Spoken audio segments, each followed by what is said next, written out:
Il nous faut commencer par l'homme selon la pensée de Dieu, selon le cœur de Dieu. Toute parole sortie de la bouche du Seigneur était une vérité incarnée. Il en était l'expression vivante. Sa vie fut entièrement sur le principe d'une dépendance totale et absolue à la volonté du Père, en parfaite harmonie et unité, dans une constante référence au Père par le Saint-Esprit. Moi et le Père, nous sommes un.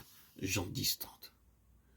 Il se mouvait sous un ciel ouvert, dans une relation vivante, et connaissait dans son esprit ses pensées. S'il fallait agir ou non, et quand. Ses actions, comme ses paroles, étaient toujours le fait du Père, et non de lui-même. En vérité, je vous le dis, le Fils ne peut rien faire de lui-même. Jean 5:19. Car je n'ai point parlé de moi-même, mais le Père qui m'a envoyé m'a prescrit lui-même ce que je dois dire et annoncer. Jean 12:49.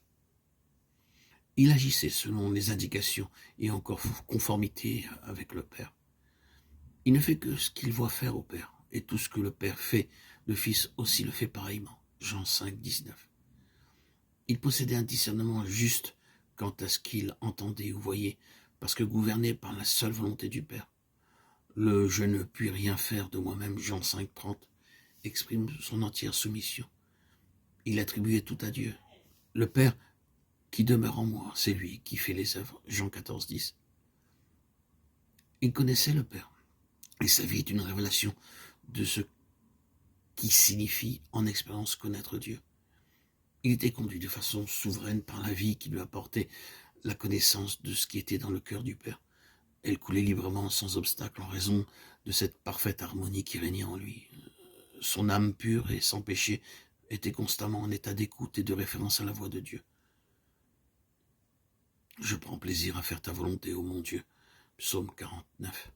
Je vis par le Père. Jean 6:57. Il était mu et gouverné par une seule vision, par une seule voix et par une seule loi, celle de la révélation. Et à moins qu'il ne sache, il attendait l'heure, jusqu'à ce que les pensées, l'ordre du Père ne soient clairs dans son esprit. L'exemple dans Jean 7, lorsque ses frères le pressent de monter à la fête, illustre on ne peut plus clairement ce principe de vie. Nous lisons qu'il y a là, mais à l'heure du Père. Jean 7:10. Ainsi que ce soit ses actes, ses paroles, ses silences, tout entièrement, tout procédait de la connaissance du Père.